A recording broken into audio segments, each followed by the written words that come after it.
வாழையில் ஊடு பயிராக கோகோ சாகுபடி செய்ய தஞ்சை விவசாயிகள் ஆர்வம் காட்டுகின்றனர்.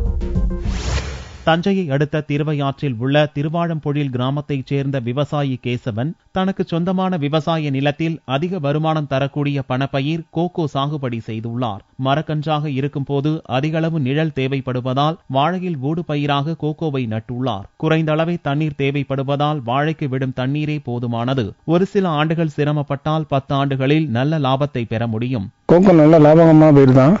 ஆனால் அது வளர்க்கறதுக்கு தான் கொஞ்சம் கஷ்டம் தான். அந்த வெயில் இல்லாதனால இப்போ வாழையை உள்ளுக்கு போட்டிருக்கேன். வாழையை போட்டு அந்த நிழல் வேணும். அதுக்கு அந்த நிழலுக்காக அந்த வாழையை போட்டு அந்த பயிரை காப்பாற்றணும்னு முடிவு பண்ணியிருக்கேன். அது 3 வருஷங்கிறது 5 வருஷம் ஆகிடும்.